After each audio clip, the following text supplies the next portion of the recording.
Hello, everybody, and welcome back to A Shark's Perspective. Well, I am very excited to introduce a friend of mine as today's guest. I brought it before on several shows, higher education, and you would be hard-pressed to find a brand name with more recognition today for a lot of reasons than the University of Alabama. Linda Bonnin is the Vice President of Strategic Communications, overseeing all of marketing, advertising, and communications at the University of Alabama, and she's a subject matter expert in higher education. And on this episode, we'll discuss elevating a great academic program with a great athletic program, Roll Tide, storytelling, what we want people to remember, the changing higher education landscape, Nick Saban, legends of the future and the past, and a lot more. So let's tune in to a marketer of legends with a legendary shark on this episode of A Shark's Perspective.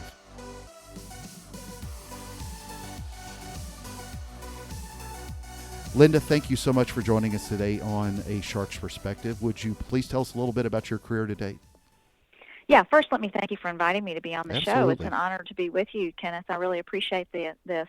I actually began my career as a newspaper journalist, first at a small daily paper in Arkansas where I went to college, and then at a large daily in Memphis, which is my hometown, and we have a connection, of course, both of us to Yeah. Memphis. From the time I was about 8, I wanted to be a journalist, so that was the path I chose at a really young age, and I never wavered from that. But like many people, what we end up doing is not always what we thought we would be doing, and the evening paper in Memphis ended up closing, and I had to find another path. So I migrated into PR at that time, went to work for a bank there in Memphis, and then the mayor.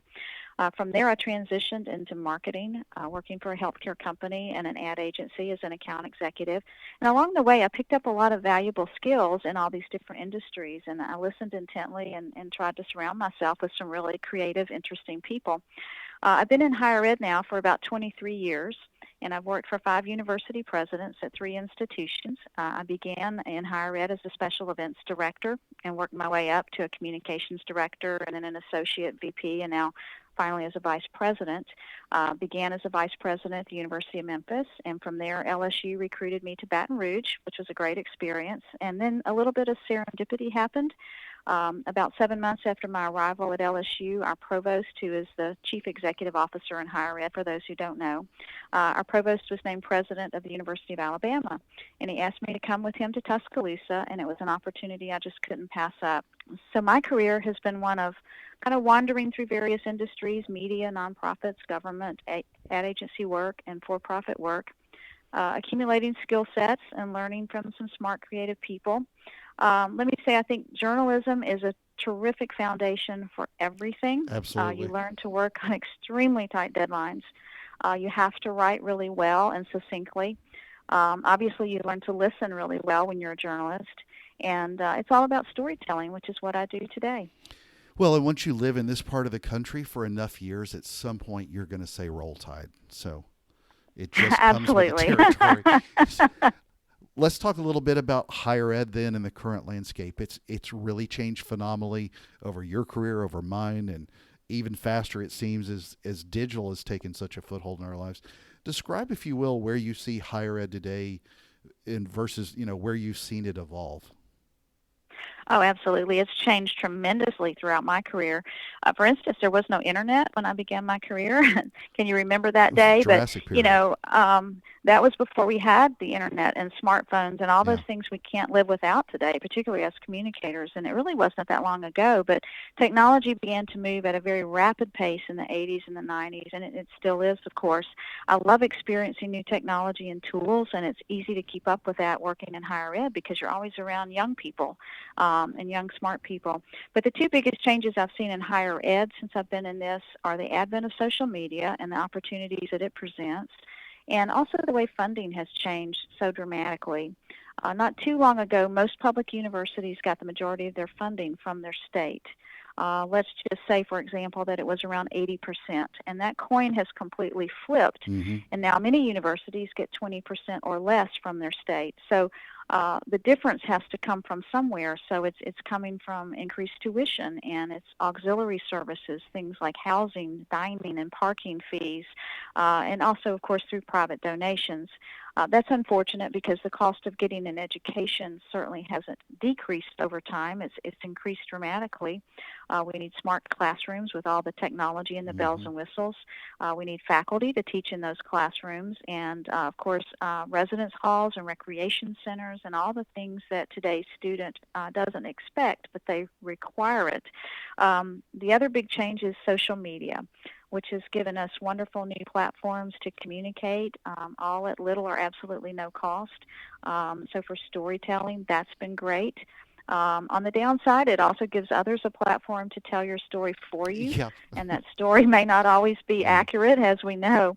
But it's a powerful engine for us to tell our authentic story, and it's also measurable, which is terrific. And that's one of the things that I really love about digital, is you can measure it instantly, and then you can adjust it on the fly.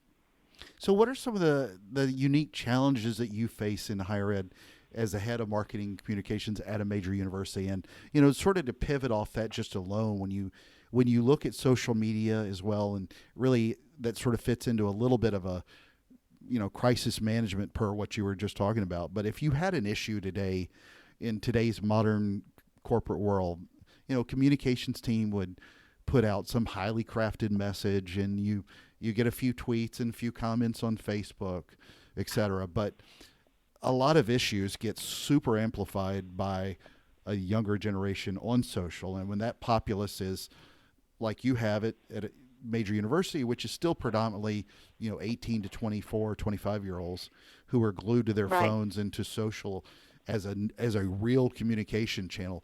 Pretty much everything to some degree becomes viral, if you will, and amplified dramatically, and that, I'm sure, has presented a lot of communications challenges for you. It can, and it gets blown out of proportion so easily. Yeah. And we're living in a day when everybody's a photographer and a videographer Yeah. because it sits in our hand.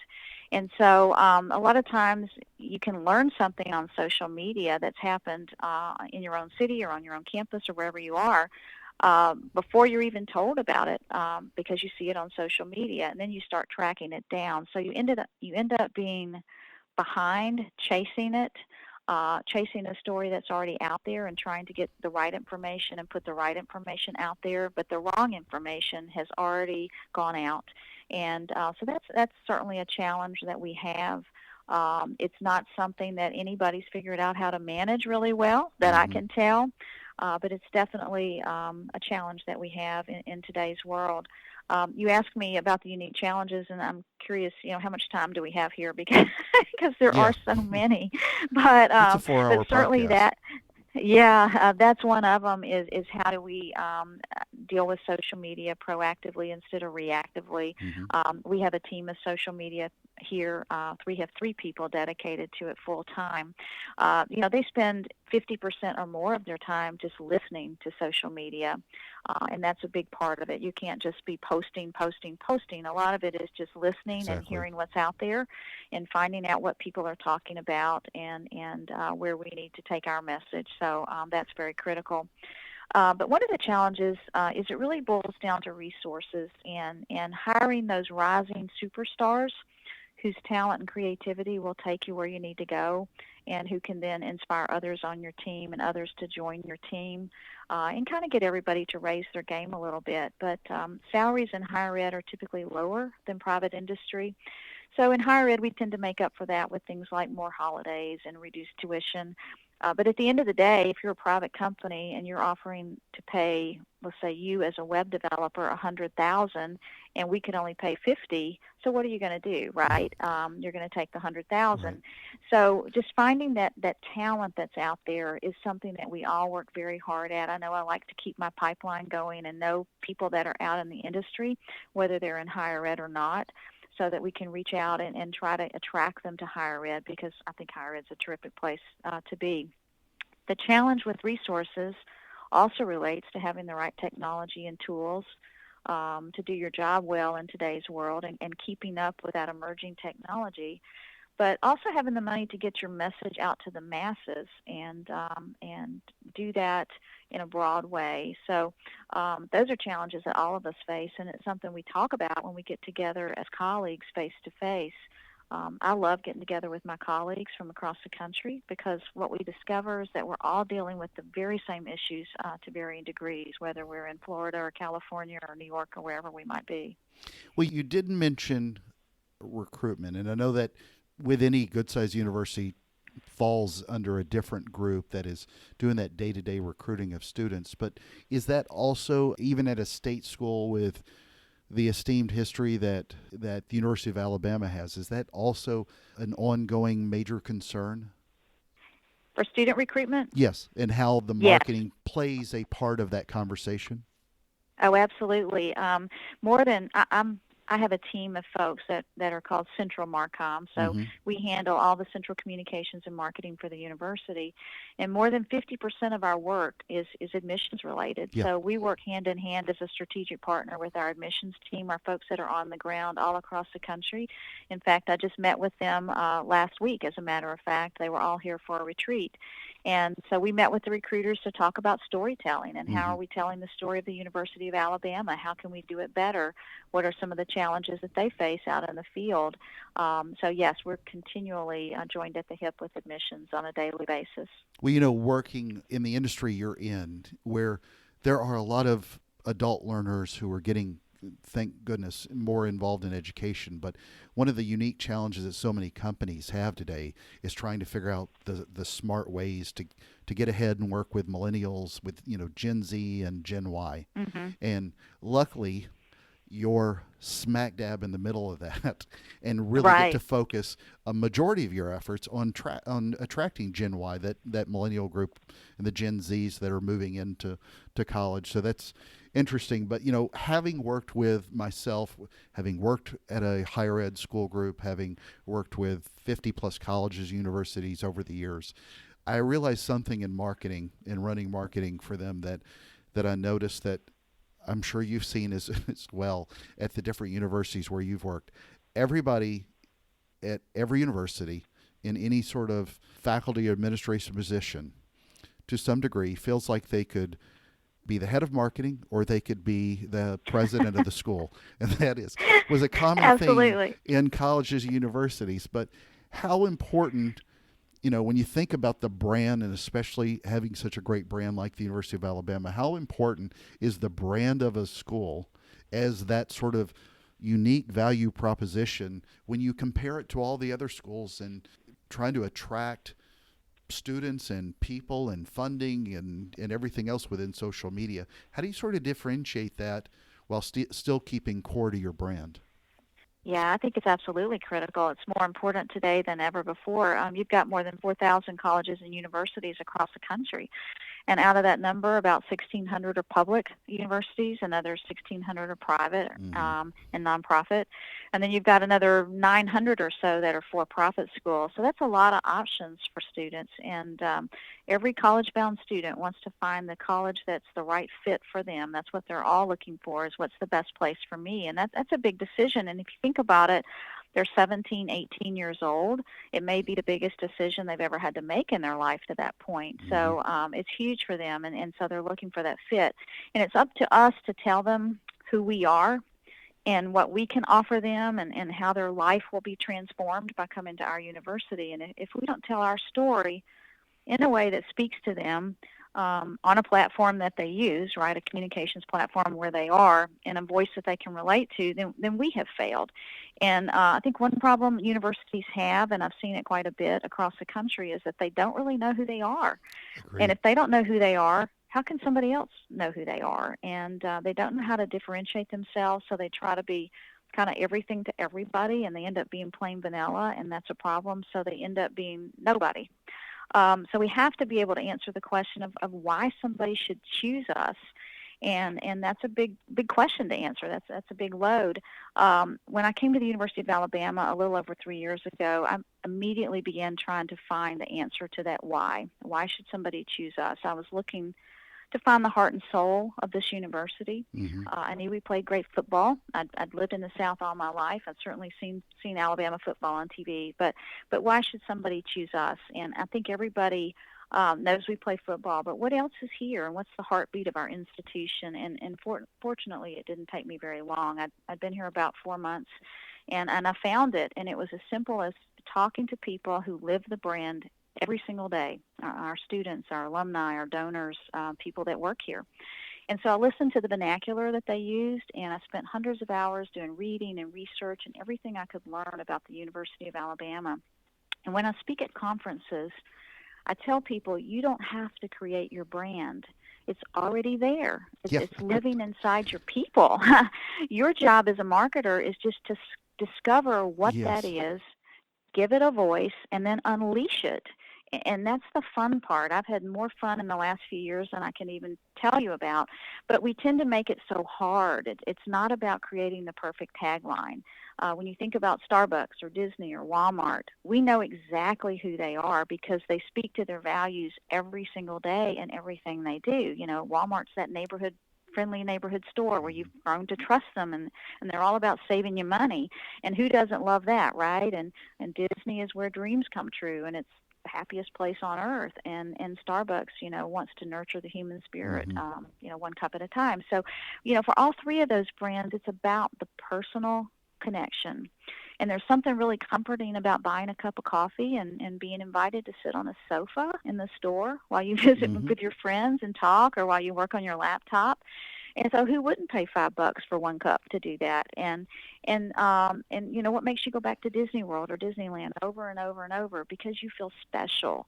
And it's about the way you feel when you're there and the way you feel when you leave and you want to come back. And so whether you're in business or in higher ed, if what we say about ourselves doesn't line up with who we are and with what a person's experience is when they're here, then we're off the mark. So if a student tours our campus and his or her experience doesn't line up with what we promised, we've just lost that student to somebody else. And so, the brand promise is what attracts them, but it's up to us to deliver on that promise every day. So to me, it's about finding your true identity and what's unique to Yeah. you today, tomorrow, and presumably forever. And once you find it, it's like an epiphany, and it just becomes such a magical ride. Well, Linda, I am disappointed that you would say that one, we need to listen to our customers and our consumers, be true to our values, listen to our employees instead of just giving them typical brand babble. No, Right. I'm kidding, obviously, but it's a fantastic answer because that is what we need to do more of is by creating that experience is amplifying what we already do well and finding that niche. So how do you take a brand, which, as you just said, was often known for football and keep an emphasis on those academics in particular? Part of that is because I also know that the University of Alabama has a fantastic engineering program. It has a fantastic law program. It is a fantastic science department. And I've known that through different people. I've heard Joe Scarborough talk about his alma mater a lot, about the University of Alabama, and how good the academic programs. I've heard that a lot when my own family members were considering schools. And I was surprised that University of Alabama, a school known for football, it surprised me several years ago in a good way to find out that they were so strong in academics. But it is also the most dominant football team in the last, you could say the last century, when you consider both Nick Saban, who's a remarkable coach, and Bear Bryant. Every year, if somebody's getting a fantastic degree, they've got a pretty good chance of going to the playoffs as well. Right. But very few of those kids as a whole are going to go on to the pros, and you've still got to recruit people or attract people to build out a great science department at your school or whatever the program is. So how do you sort of to go about doing that when you're sort of competing in that sort of space? Sure. And listen, I'm a huge football fan. I've always loved football. And so I didn't know much about Alabama either Yeah. before I came here, and I had to learn it as well. And I was fascinated because we've got 38,000 students here. And if Wow. you look at the freshman class, 40% of them have a 30 or higher on their ACT. And who knew that, right? And so, we've got over a third of our freshman class that have a 4.0 or higher when they enter here. And so it's those kinds of things that wowed me, and our rankings with some of our programs and things like that. And we're in the top 3 in the country for Goldwater scholars.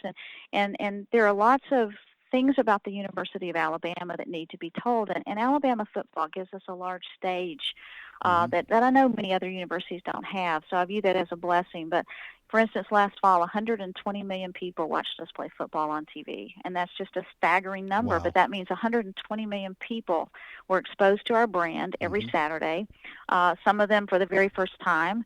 120 million people saw our television commercial, which is, again, why that's so important, because some of them were seeing it for the very first time. So it's a great opportunity to pivot from football to tell the rest of our story. A And hundred so that's percent what I true. wanted to do. Yeah, and that's what I wanted to do when I created Where Legends Are Made, and we can talk about that here again in a few minutes. But our football legends are well known. They're people like Joe Namath and Bart Starr and Kenny Stabler. But we want people to know who our other legends are, and our alumni founded Habitat for Humanity, for instance, and the Golf Channel and the Discovery Channel and Wikipedia, for Pete's Hmm. sakes. So these are alums of the University of Alabama. They've written things like To Kill a Mockingbird and Forrest Gump, and they're on television and in movies, and CEOs of large companies like Lockheed Martin and Shell Oil and PricewaterhouseCoopers. And so that same tenacity that has given Alabama 17 national football championships has produced stellar alumni who've also given the world so much. And Where Legends Are Made is so authentic to who we are and what we've accomplished that the minute I thought of it, I knew I'd hit on something that was authentic down to the very fiber of our being. We've won national championships in football and softball and gymnastics, but we've also won NASA's Astrobotics Championship each of the last 5 years. We've also won the Forensics National Championship 21 times. Hmm. We've had the National PR Student of the Year the last 2 years in a row. So, lots of other championships and so many great stories that absolutely have nothing to do with football. Well, you had me at Harper Lee, one of my favorite authors of all time. But I don't know if you'd probably be impressed that I also got a 30 on my ACT. Ah, That was after you added up all 3 times I took it. But you know, so alumni in particular. Let's go back yeah, to that a little bit.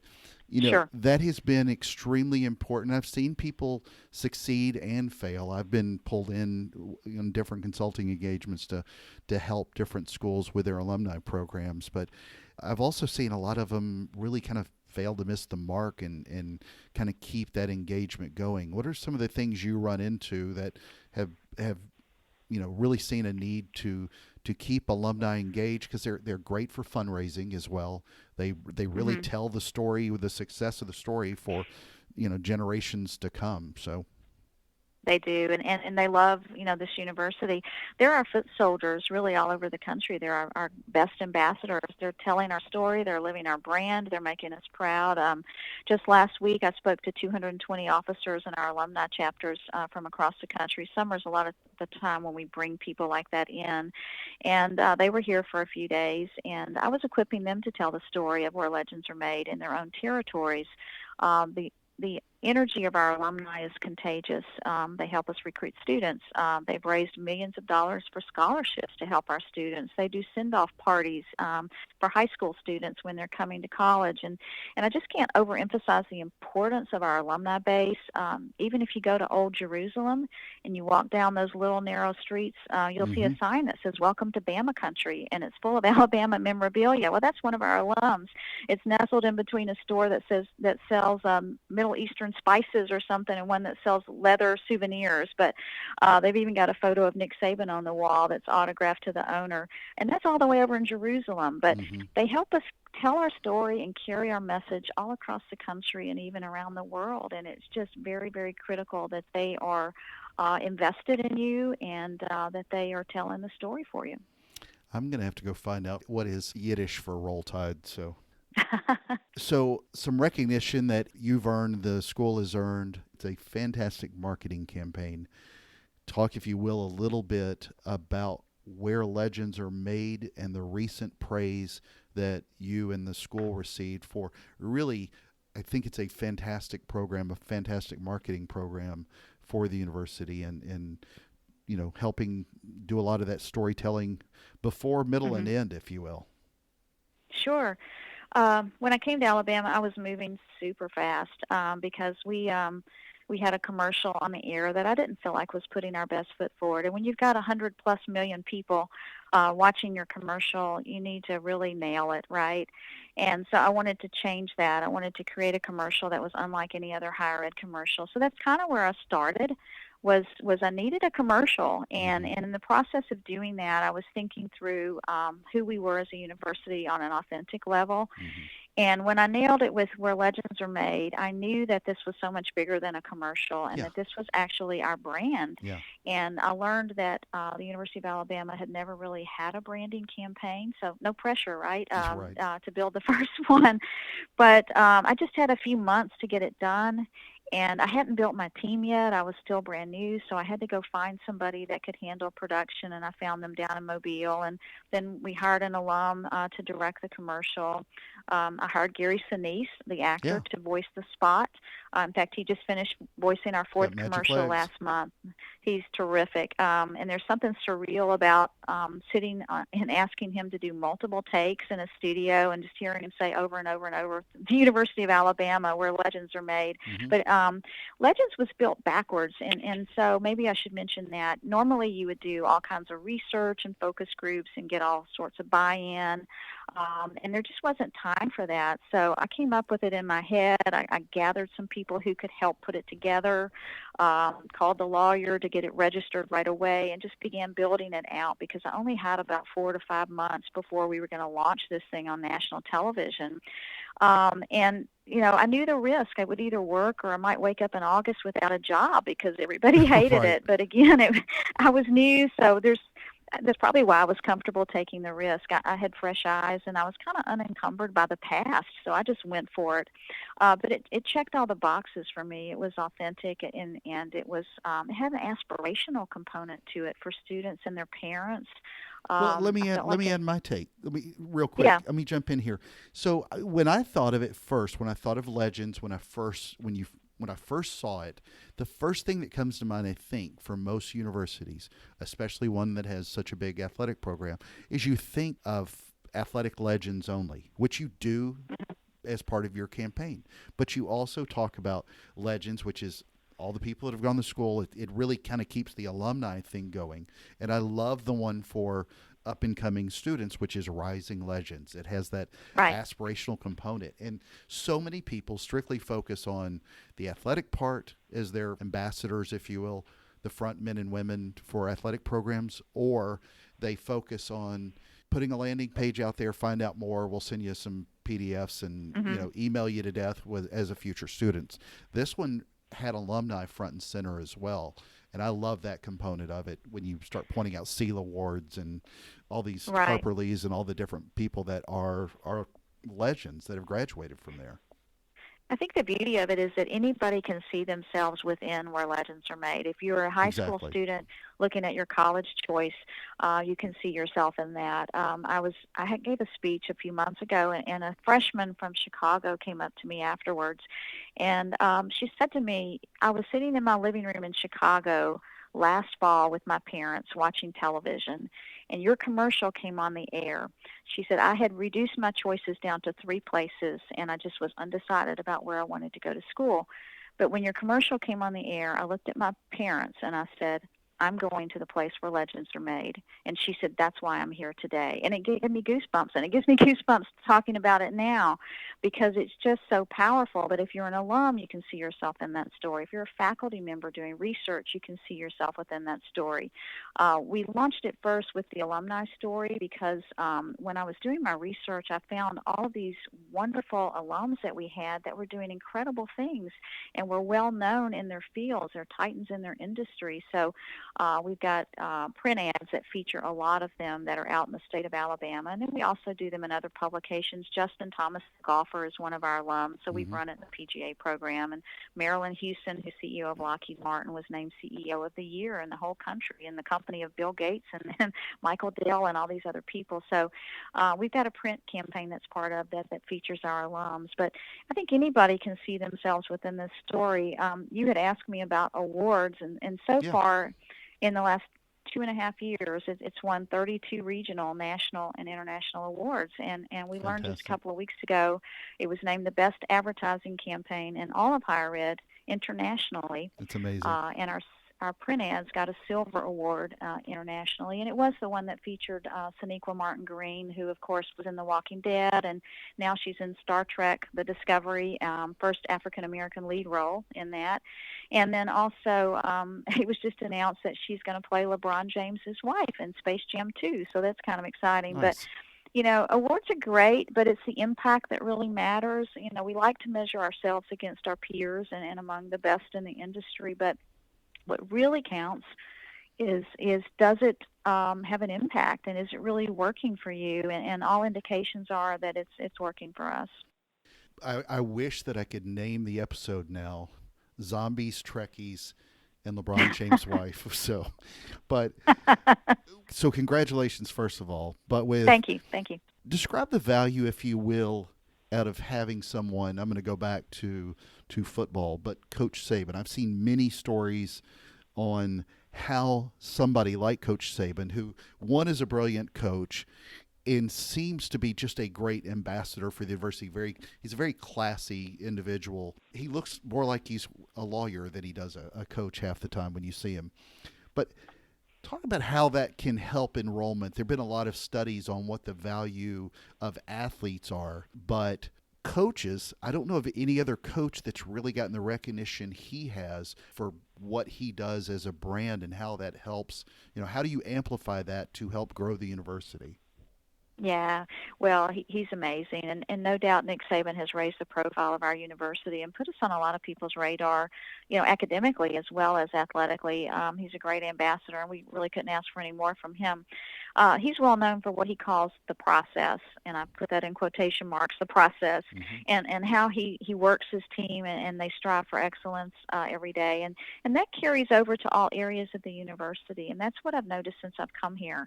I know Coach Saban inspires me to strive for excellence. Mm-hmm. And that's a word that's kind of overused in higher ed, but it's really about just setting the bar a little higher every single day, and just challenging yourself to go higher and be better and go faster, and hold yourself accountable every step. And that's the process. And I know when people ask me what I love most about working at Alabama, I tell them it's because everywhere you look, you see that standard of excellence. Mm-hmm. And Nick Saban didn't create it, Yeah. but it was already here, but certainly he took it to a whole new level.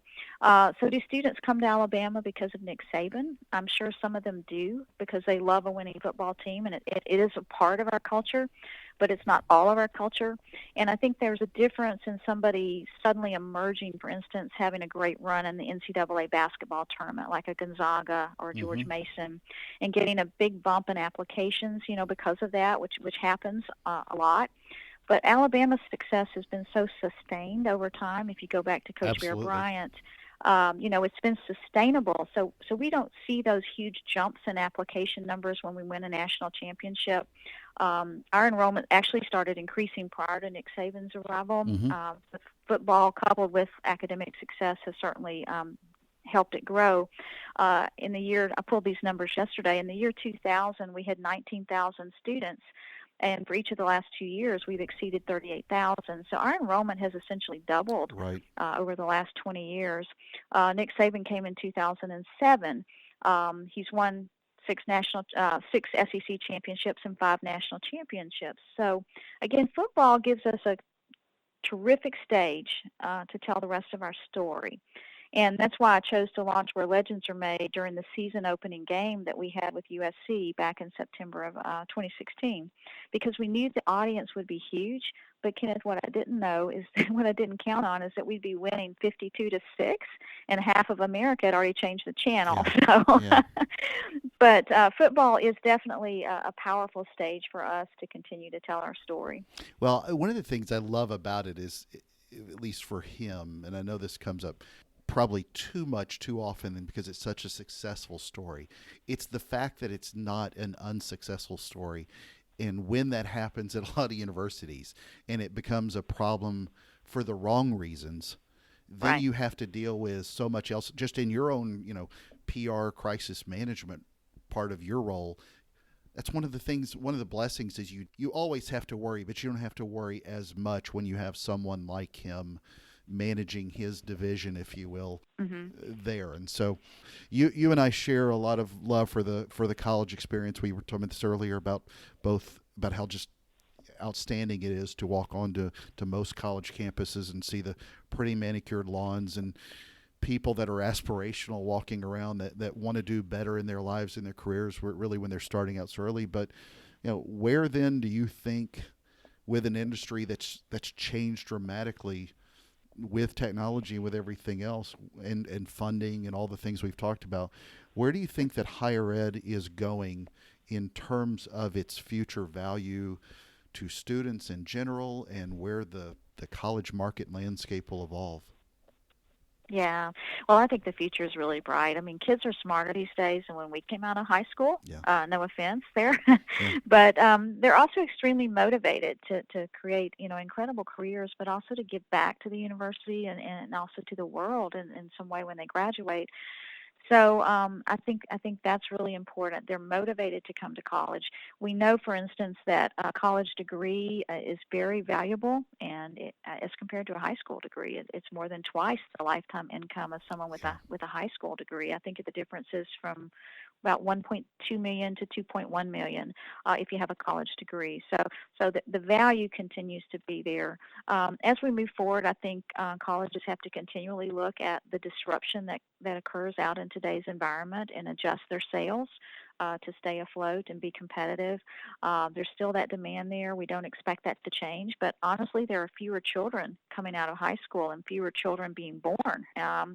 So when the financial crisis hit in 2008, young people stopped having as many babies. So the birth rate dropped pretty dramatically for 3 or 4 years, and it still hasn't recovered. So if you fast forward that to 2026, when those children are ready to go to college, there are fewer children reaching college age, and many states are dealing with that. Only a handful of states will see an increase in the number of students coming out of high school and attending college over the next few years.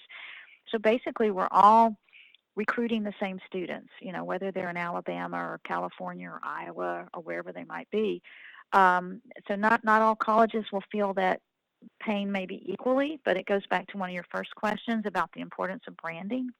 And I think it's more important than ever that we find a way to tell our story in a way that's authentic with students and that resonates with them, because authenticity is what students are looking for, and I guarantee you they can smell out somebody that's not authentic, because they've grown up in an era with all kinds of media coming at them and in the world of social media, and they know what's real and they know what's not real.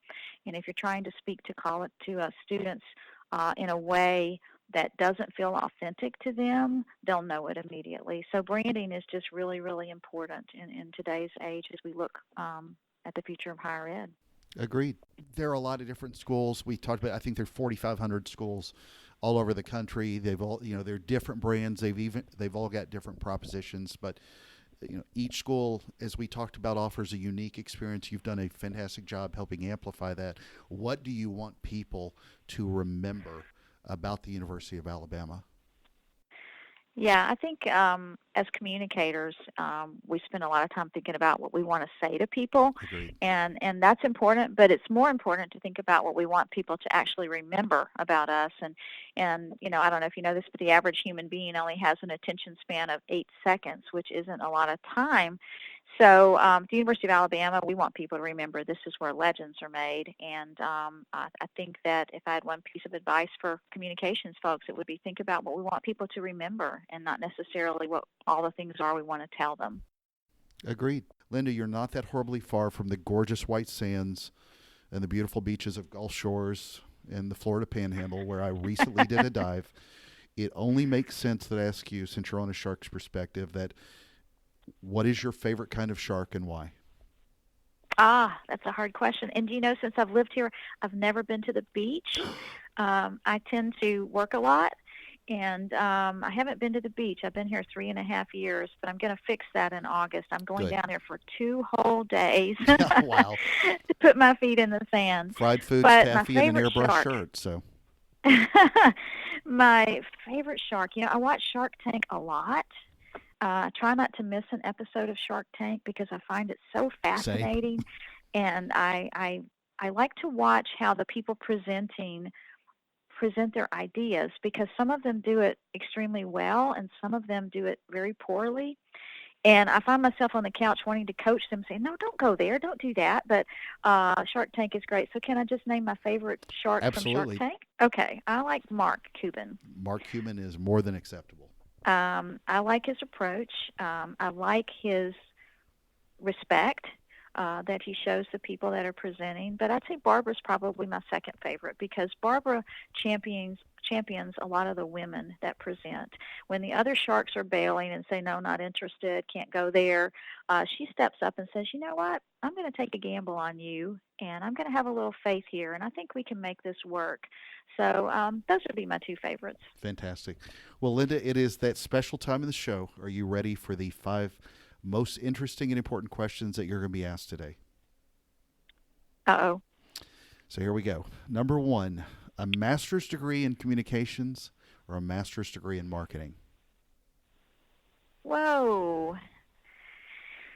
Well, that is a big question. I would say you can get a master's degree in communications because it also encompasses marketing. For instance, my title is Vice President for Strategic Communications, but I'm the CMO and the CCO of the university. So I spend a good deal of my time in the marketing arena as a communications person. So I'm going to go with communications on that one. There you go. All right. Number 2, legends. So we're talking about alumni or rising legends.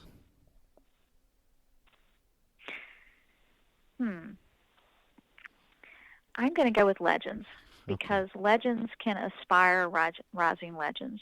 And legends are, titans in their field who are already making it happen. And rising legends are aspiring to get there. So I'm going to go with legends. That works. Number 3, here's a softball question of the year. Dabo Swinney or Nick Saban? Ooh, definitely Nick Saban, but Dabo is an alum of the University of Alabama and somebody who's just a terrific guy.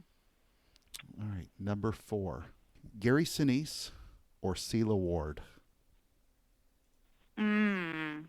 They are both so talented. Both of them have done great things. In fact, I got Sela to voice a video for us here at the university, and Gary is the voice of our television commercial. So that one's a tough choice, too. I'm just going to go with Gary because I talked to him about 3 weeks ago, and I'm always delighted to talk with him. Yeah, I'd go. It's kind of hard to go with The Firm or Forrest Gump. I'll have to go with Forrest Gump. So, number 5, and the most important question that you're going to be asked today, that I know was asked of Nick Saban as well on an ESPN show last year: biscuits or cornbread? He really likes Little Debbie cupcakes, but let's go with the biscuits. All right, that works for me. Linda, where can people find out more about you, learn about the Legends program, and more? Actually, I don't really push out my own brand and promote myself. I prefer to promote the university's brand, but I can be found on Instagram and Facebook.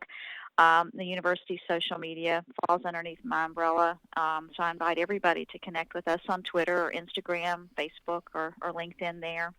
Well, considering that most of the rising legends want to, the number 2 profession is now after doctor is generally social media influencer or YouTuber, it's very selfish when you don't do more self-promotion, Linda. So I understand that. But Linda, it has indeed been an honor for me, and thank you very much for being with us today on A Shark's Perspective. Thank you so much. I appreciate it. It's been fun.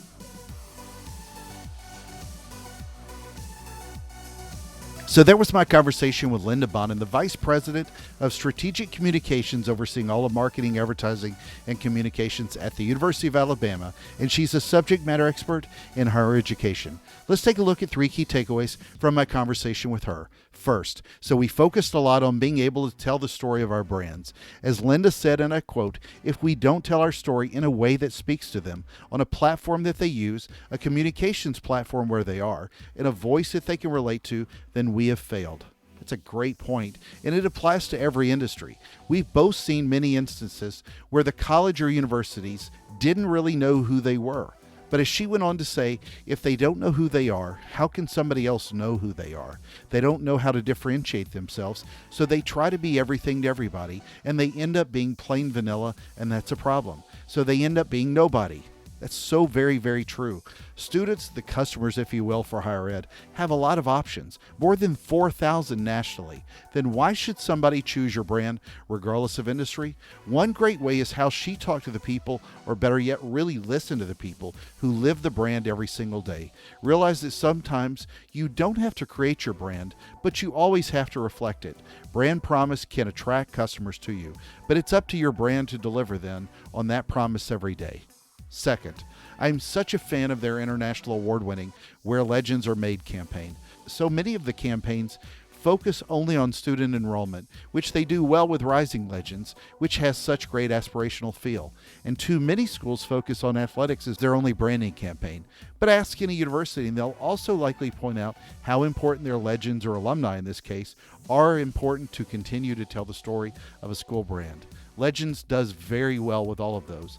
And we overthink taglines and logos and everything else, but your core values are what remains in the hearts and minds of your customers, your employees, your management team, the students, alumni, and all of those who actually live that brand. Your heroes, in this case legends, help tell the many stories that your brand has to tell. Third, we talked about a brand ambassador like Nick Saban, and arguably the greatest football team looking back over the last 100 years. But a university, especially one with a terrific academic program, is so much more.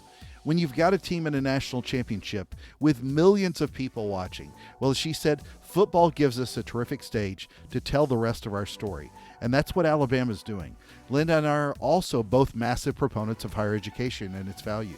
However, colleges and universities, every one of them have to move more quickly. There are so many other options today that give tremendous training, and a lot of skills in higher ed needs to catch up and catch up quickly. However, at least remember that the higher ed system helps teach you how to think better, and more critically, it gives you amazing lifelong networking opportunities. It, over time, can also allow you to gain wisdom instead of just a skill. And quite honestly, if you have any school spirit whatsoever, it's likely to be a brand that you might actually love for the rest of your life. And how rare is that? Got a question? Send me an email to kenneth@asharksperspective.com. Thank you for the privilege of your time, and roll tide, baby, roll tide. Join us on the next episode of A Shark's Perspective.